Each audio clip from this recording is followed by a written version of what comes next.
Tidak jarang saya menerima keluhan dari mereka yang merasa bahwa dirinya telah bolak-balik terzolimi.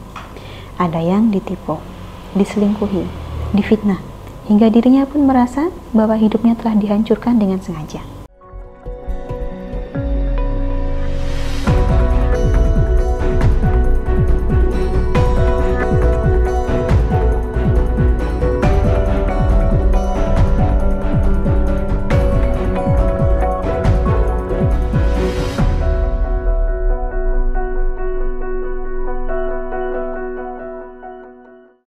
Salam Rahayu, dengan Dewi Suntari di sini. Apa kabar Anda?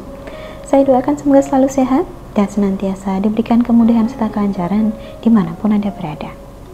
Dalam perjalanan saya sebagai seorang praktisi kejawen, tidak jarang saya menerima keluhan dari mereka yang merasa bahwa dirinya telah bolak-balik terzolimi.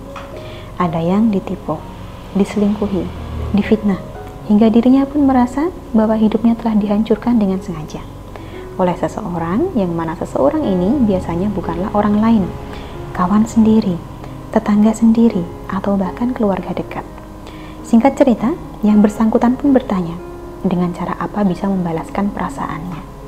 Apakah boleh kalau dibuat sedemikian rupa agar orang yang jahat ini bisa kapok? Intinya, kita ingin agar orang yang telah berbuat jahat kepada kita bisa dikasih pelajaran.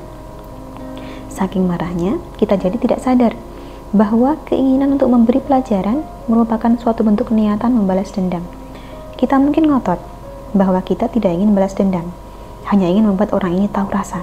Namun realitanya, dua hal ini seringkali tidak berbeda. Keinginan untuk memberi pelajaran adalah keinginan untuk membalas dendam. Tidak ubahnya seperti membalas kejahatan dengan kejahatan.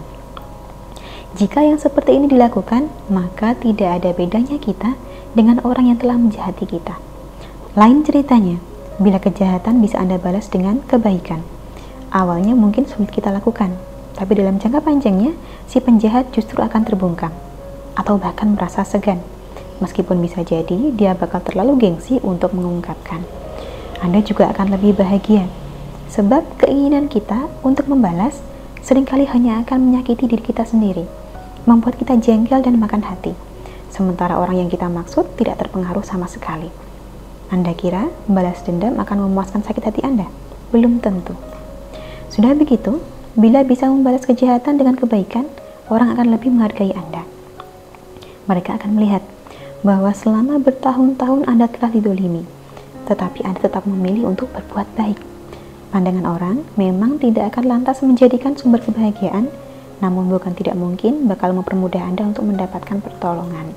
Dan terakhir, perlu diingat juga bahwa bila kejahatan dibalas dengan kejahatan, maka kejahatan yang Anda lakukan sebagai balas dendam ini pun suatu saat akan ada balasannya pula, malah menjadikan lingkaran setan yang tidak ada habisnya.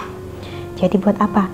Toh kalaupun kejahatan ini kita balas dengan kebaikan, tangan Tuhan tetap bekerja dan roda pun tetap berputar. Semua akan ada pembalasannya, meskipun mungkin bukan berasal langsung dari tangan kita. Kurang lebihnya, demikianlah yang dapat saya sampaikan seputar apakah boleh bila kita membalas kejahatan dengan kejahatan. Kalau dihitung untung ruginya, tentu saja lebih baik tidak kita lakukan, sebab akan menjadikan beban di hati saja. Belum tentu bisa memuaskan rasa sakit hati kita. Sebaliknya, akan menjadi berkah bagi Anda bila bisa Anda ikhlaskan sebagai cobaan. Dan semoga kedepannya kita diberikan pertolongan serta kemudahan, serta semoga dijauhkan dari orang yang maunya menghancurkan. Untuk Anda yang saat ini sedang tersakiti, saya doakan yang terbaik untuk Anda. Semoga kita kuat menjalani, biar lekas terlewati cobaan ini. Akhir kata cukup sekian dari saya. Terima kasih banyak untuk Anda yang telah menyaksikan. Sampai jumpa di kesempatan selanjutnya, dan salam Rahayu.